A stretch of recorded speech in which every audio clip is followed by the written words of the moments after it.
Happy Floss Tube! It's Lisa here from the Shady Tree Stitches, bringing you my weekly update of my cross-stitching journey. So if you like cross-stitching and seeing how someone progresses in their pieces, then you're in the right place. And if you're not, then feel free to move on to the next channel. Thank you so much for those of you who are loyal returning watchers. I really appreciate it, and I appreciate those who made the effort to comment last week when I asked. So a bit more on that later in the video. It's currently Sunday the 6th of June 2021, and I've had an okay stitchy week. As I promised you, I've decided to do a few things a little bit differently, just to keep things interesting in my videos. So let me know what you think of the changes in the comments below. If you notice any, if you don't notice any, then that's fine. Not talking about the viewing area, it's the same thing. I basically just go wherever my chair happens to be in whichever room I can film in. But today I'm out in the craft room, and I'm pleased that I've been able to find a place on this side of the room to put the camera. Okay, so since I last saw you, I have done a few things, quite a few things. I have got a model stitch that I had designed, started and finished, but I've left it over in the house. So I'm going to pop that on the end in the Paddock Lane design section. So the first one that I'm going to show you in no particular order was this one, which is Shabby Autumn. Now, where did they go? Oh, all ran away. Okay, Cura e Batikore, Shabby Autumn Calendar. Now I saw this one on 123 Stitch and I thought that looks like a really cool little calendar. They have them of all the seasons, and I am a big fan of seasonal things. So I decided that I would stitch it. And I thought, oh look, it's so cute, lots of little motifs. It's just going to be a nice little sized calendar. No. So I'll put the comparison photos at the end, but look, that's 3 of the squares, and that's the middle one, and that's where I worked. So it's actually quite a big piece, and I worked on that for 355 stitches, worked on the white bit of the house and a bit more of the brown tree, to do a couple of things. That was for a prompt to do with something that had more than 11 parts for the daily 30 homework. So this is the video of the before and after, so that you can enjoy seeing the contrast between them, and also so you can stop seeing me twisting my head and turning and try and keep more front on.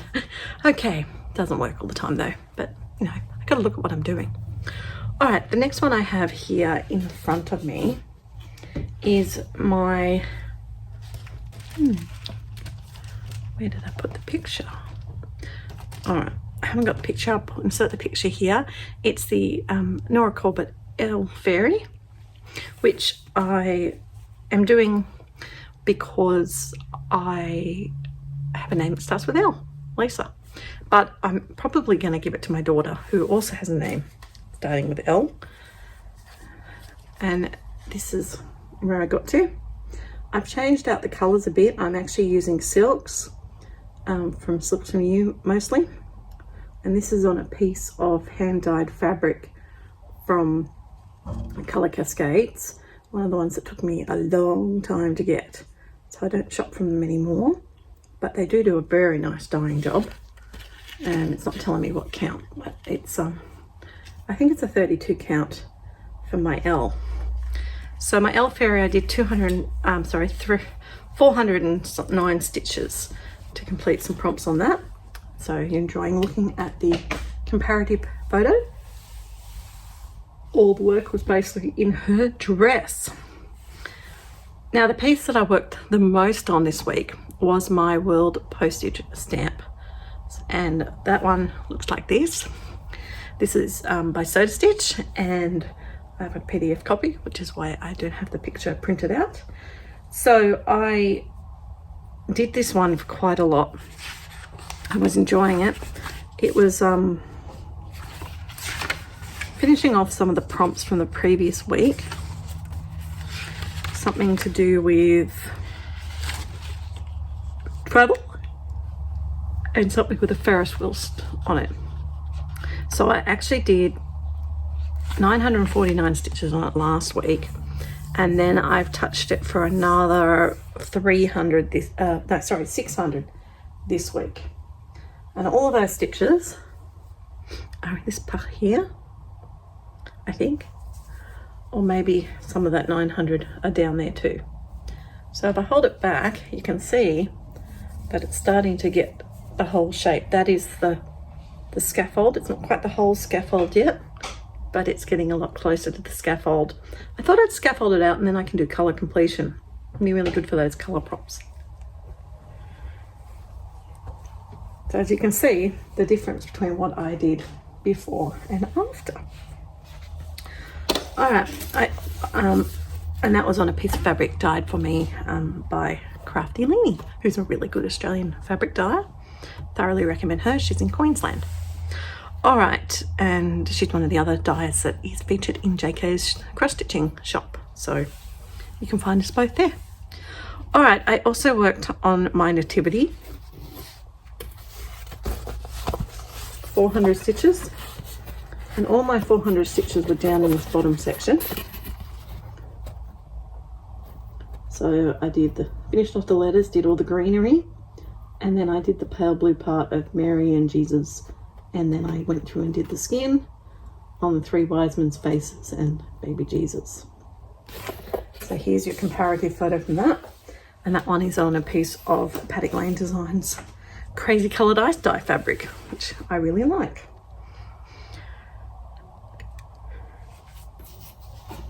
Now I worked on 2 full coverages this week. I worked on my Angel, Lion and Lamb, which goes this way. A lot of stitches there. So it's 312 done there, but what's really good about it is I've decided that I'm not going to do this one diagonal parking anymore. I don't like parking, I just don't. I prefer to run out of thread, and as you can see there's a clear border definition there. So this one I'm going to stitch the border before I finish it. So here's a picture of what it looked like, so you can see what I mean about the border.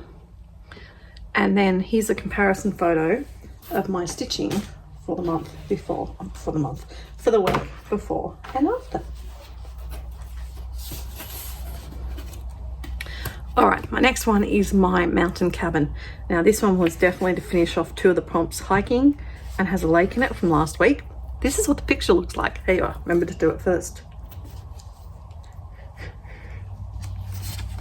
Okay, this is where I'm at.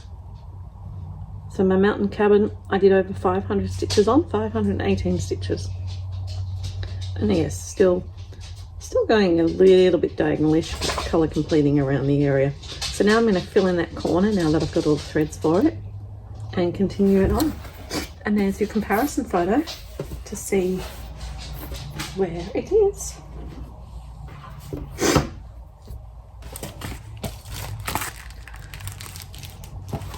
Okay, 2 other pieces I've been working on. I've joined a couple of new groups recently and they're really fun. I find it really, really motivating to be in the groups. I love counting my stitches. I use a little app on my phone to count stitches, and I love always filming in yawning time. I really like doing different things. I like doing these new ones because they're very laid back and I get to stitch with friends.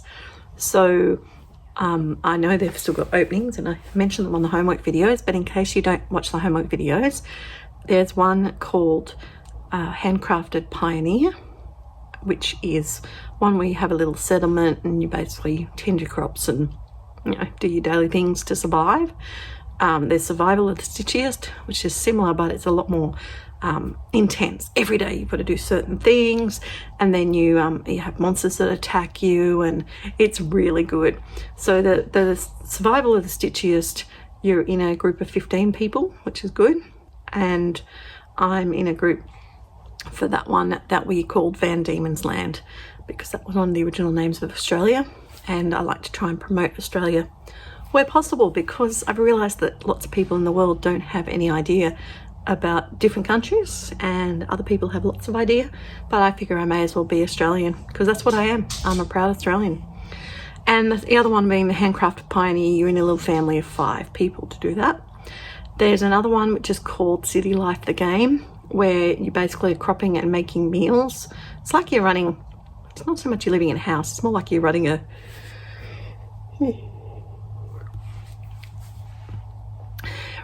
like a cafe or something, and you're gonna have a tourist bus full of people come, and you're gonna fill their orders.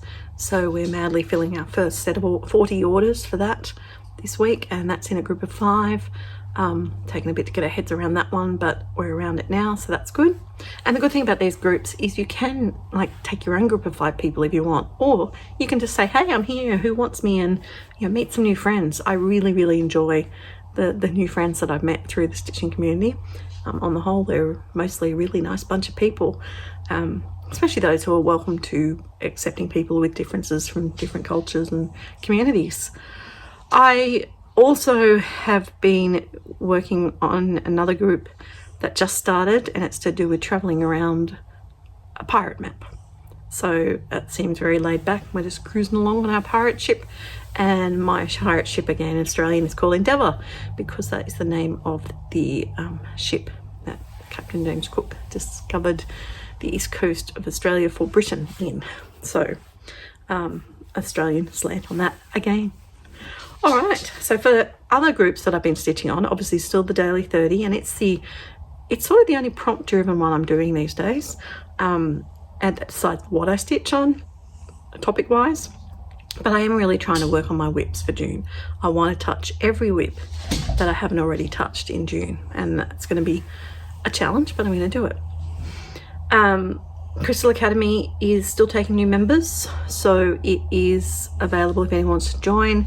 You can join as a I forget what they're called, but like a non sort of participating, or you can join into a group. They've got a sign up sheet up if you want to join a group, and the new semester for that is starting in the 15th of June, which is great, just after our retreat next weekend. And I'm really looking forward to that, because we've shuffled our dorms around, and I'm in a dorm with 7 people I know, and we're going to have a lot of fun together. And then the other one is the Dynasty of Dragons, which is the story based one, but this week we're at a wedding and we're doing a whole bunch of random prompts, which is lots of fun. And the biggest one we had to do was, as a team of all 5 of us, we had to coordinate a 2-hour period where we could stitch and record our number of stitches within that 2-hour period. And we were allowed a couple of goes at it. So we had one go the other night, which was like 5 or 6 a.m. the American time girls zone, and our sort of 9 p.m. Australian time zone.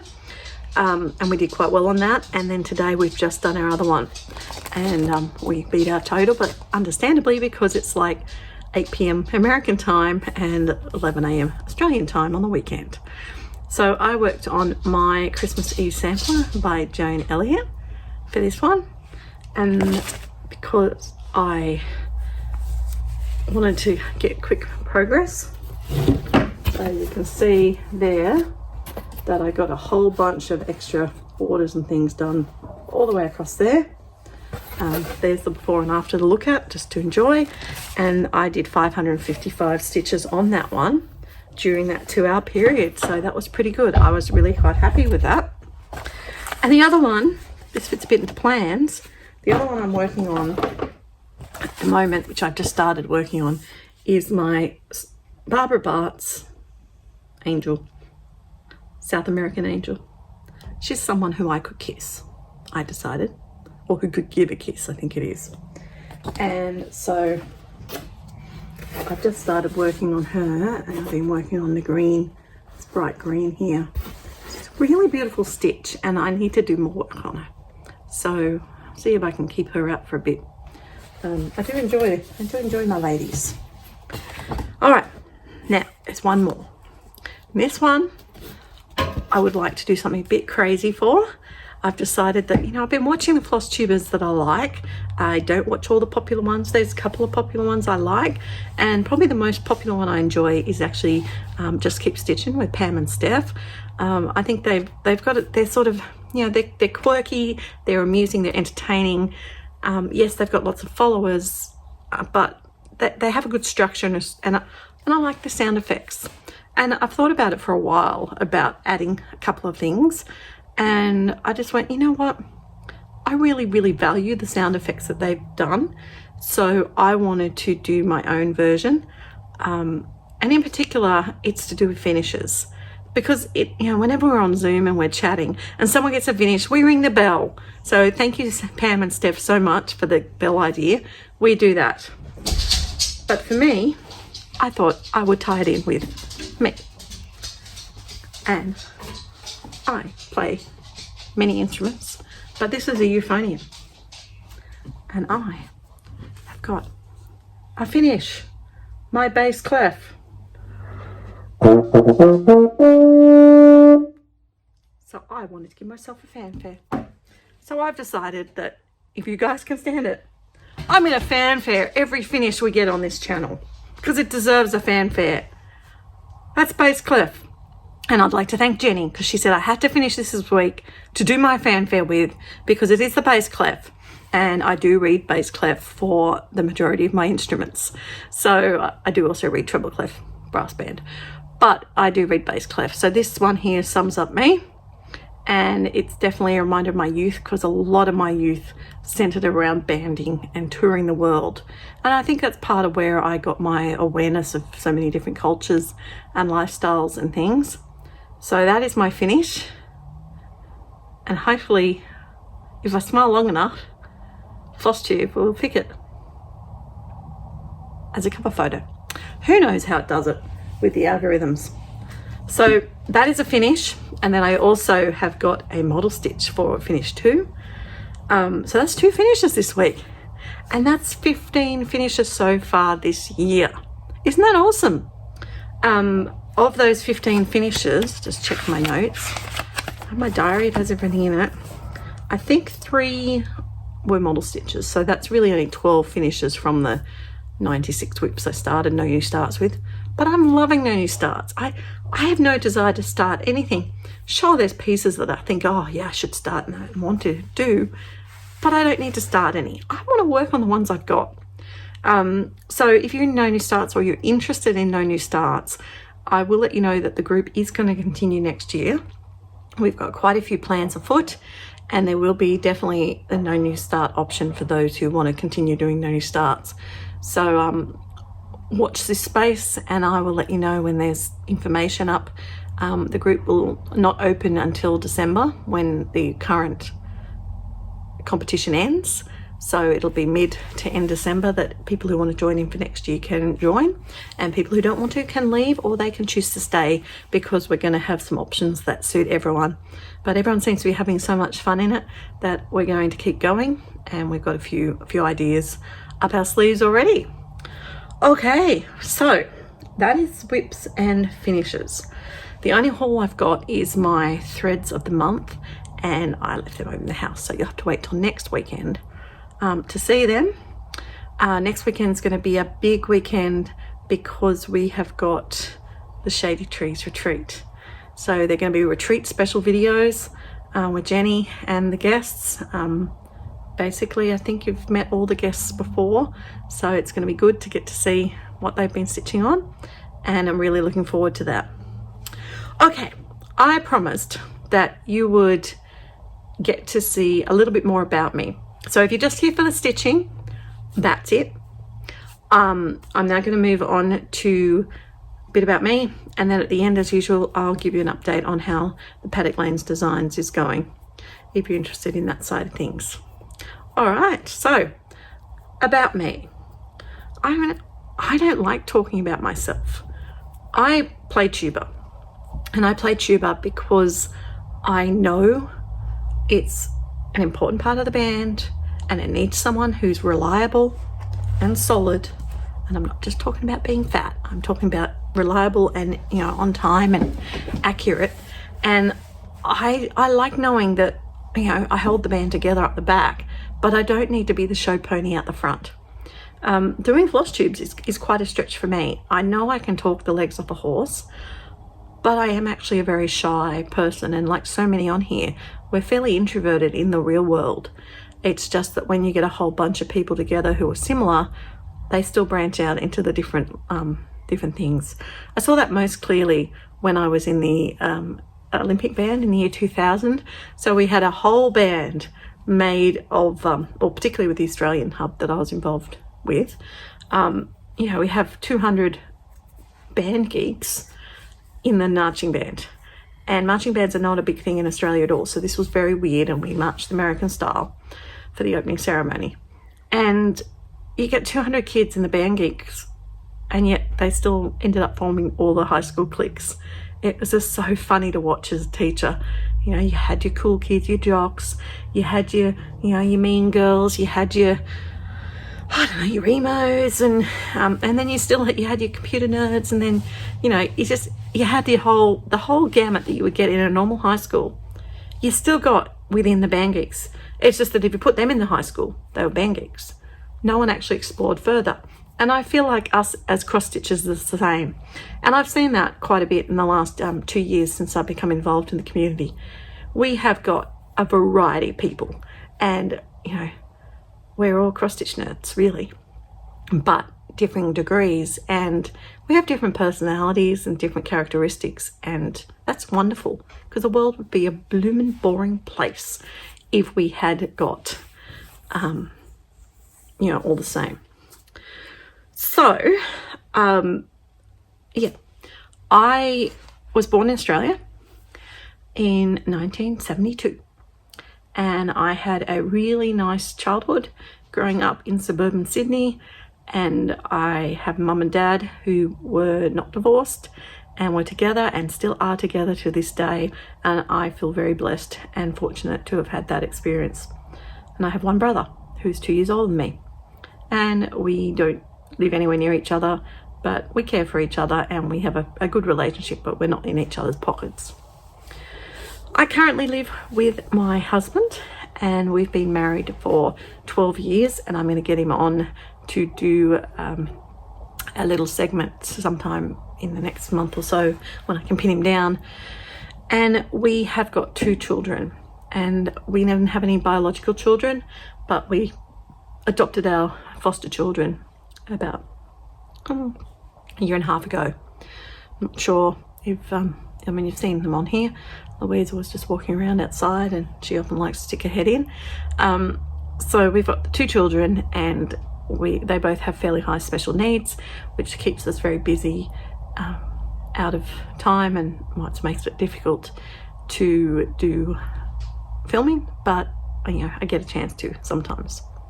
Pets. Since I last did the Know Your Need to Work tag, we have a lot more pets. So we still have our dogs. So we have Dudley and Zoe, who are 11 years old, and we rescued them. So we adopted them from the animal shelter when they were puppies, and we went to get Dudley, and he was exactly what we wanted, a nice, quiet, loyal dog. He grew a little bit bigger than we wanted, because we sort of wanted one that could be a lap dog, and he's like 25 kilos. So I don't know what that is. I'll write on the screen what that is in American. You guys just talk very weird.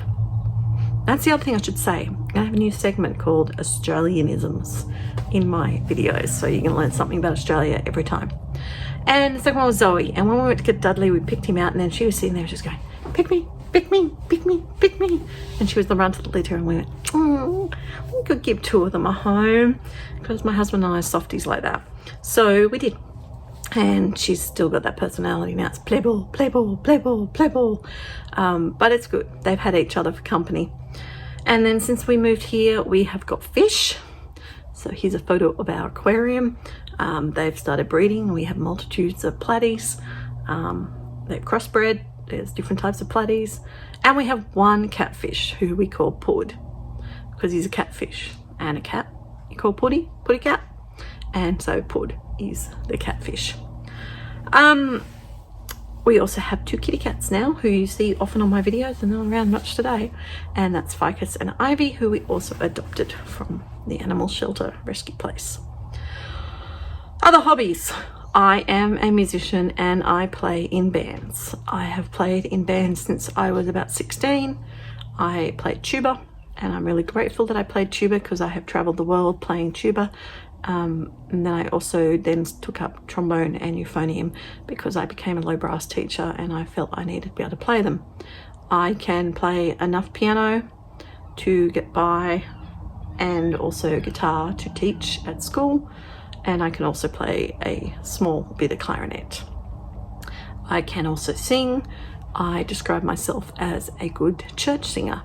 I can sing hymns very well, and I think that's because every day at school we used to have chapel and I used to sing hymns every morning, and I loved it.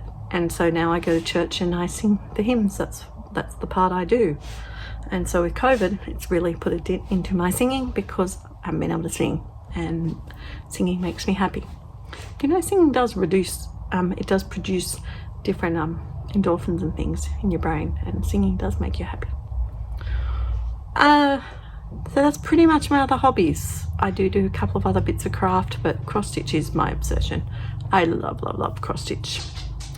So I don't know if it's really another hobby, but I'm always helping people out, and through doing that to help my kids have the best opportunity at scouting as possible, where they could learn a whole range of skills that they would need for their life development.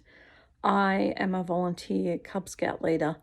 So I've ended up running the Cub Scout group at one of our local groups, which involves me organising the events and activities every week, as well as heading out and taking the kids on different adventures. So I've chucked a couple of photos on here of me doing scout leading, so you can see what the Australian Scout uniform looks like. And you'll also notice that we have got boy and girl scouts in Australia. So we do all sorts of things, from cooking and craft through to knot tying, canoeing, abseiling, bushwalking, a whole bunch of different things. And of course the wonderful camping. I'm so not a camper.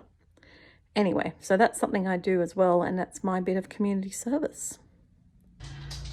As far as the normal ones, I'm not really going to bother. I don't have a favourite book, movie.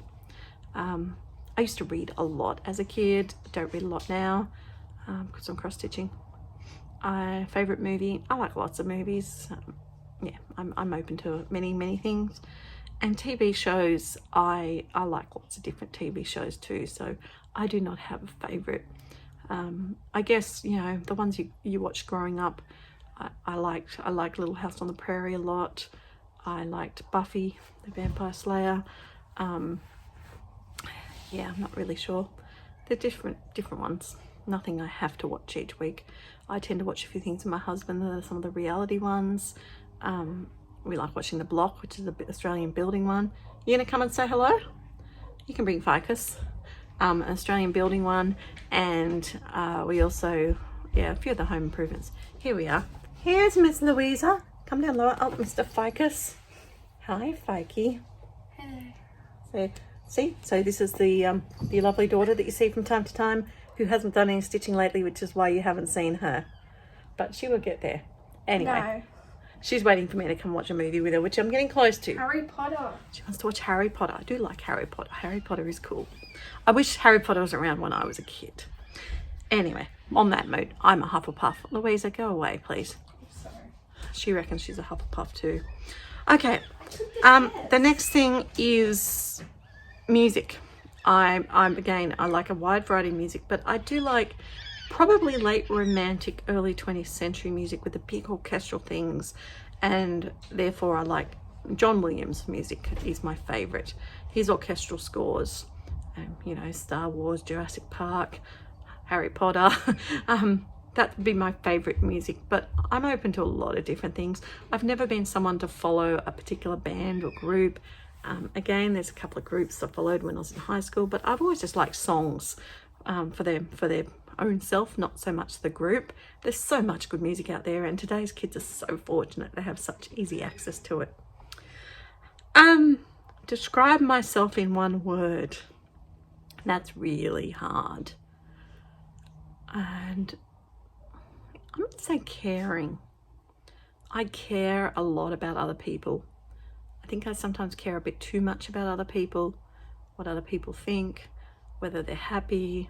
If someone's not happy with me, I beat myself up a lot. I don't like being a disappointment to anyone in any way, shape or form. And I'm working on that because sometimes I disappoint people just by being me, and I can't change who I am. I am me. So if I disappoint you, then don't spend time with me. It's pretty easy. Okay, cross-stitching questions. My favorite fabric is an even weave. I love stitching on even weave, 28 or 32 count. That's my happy place. But I will equally work on Ada, 14, 16, 18 count. I don't love 14 count, but that is because it's always been that stiff, crunchy white 14 count Ada. So I've got a few, I particularly got some nice dyed ones in the opalescent in my stash at the moment. So I might have to try something on a 14 count opalescent, see what I feel about it after I've hand dyed it, because it's not so crunchy and horrible. How long have I been stitching? I started stitching when I was in university. So I did do a cross stitch in year 7 at school because we all had to cross stitch a hymn book cover, and I do still have that somewhere. I had to design and cross stitch it. But I basically started stitching when I was in about 3rd or 4th year university. So that would be in 1993, I think. So maths, I mean, I was really good at maths, but my brain hurts doing it these days. 93, 2003, 2013. So 28 years I've been cross stitching. I have had a big period of time in the middle where I didn't do any, about a 10-year hiatus, but it's all over now. I'm back and I can see myself doing it forever now because I just really enjoy it. Probably have enough projects started to get me forever as well, particularly those Hades. The thing I like best about stitching is it is my relaxation. It's my stress release. It's the way that I unwind and I deal with the stressors of being a teacher and also of dealing with my kids. And even though we've adopted them in New South Wales, it's an open adoption, so it's basically like they're still in foster care anyway. We still have to have family visits and contact and all that sort of stuff. So it's very hectic, and as I said, they both have a lot of appointments and different things to run around to, so that plus working means that, yeah, I pretty much do get my cross stitching done every night for 2 hours. Mostly on Zoom with a bunch of girls I call my Aussie Hour friends, and we get on a couple of nights a week and stitch together and chat. It's really nice. Technology's really improved things in that sense. My stitching style. I am definitely a project stitcher. I'm not a starter. I'm not a finisher, but if something's close to finishing, I'll get it done. I'm a polygamous stitcher. I like lots of different projects. I chop and change them, and that is driven by the prompts, and it gives me the motivation to keep going. It's like, I've just got to do this 300. I'll get that done tonight. I just get that done and I go to bed. So I find it works really well, and that's why I'm in all the different stitching groups. It just keeps it interesting, keeps me motivated. And I never used to count my stitches at all. And I thought, why would you want to count your stitches? But for me, I'm a real sort of data nerd. I like data. I like to see how things have gone. I like to see how things have increased. I love counting my stitches, and I tell you all how many stitches I've done each week, not because I want to brag. It's not what it's about. It's a way of me documenting, because I started this channel up as a way of documenting my progress with Jenny for our cross stitching. So since the last film with you guys, which was just over a week ago, I've done 6,011 stitches, and that's pretty good. That's, it's a good week. Yeah, so that's basically what I'm in.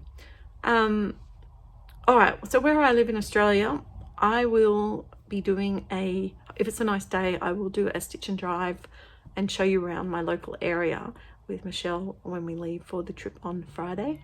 And so you'll be able to check that out and see where I live. But I live in a place called the Hunter Valley in New South Wales, which is wine growing country, and it is it's probably the biggest regional centre outside of of Sydney, so it's the fastest growing regional centre. Yeah, so that's where I am. All right, guys, I will pop over to the other room just to show you the model stitch that I've done for Paddock Lane Designs, and hopefully it'll help you to know me a bit better.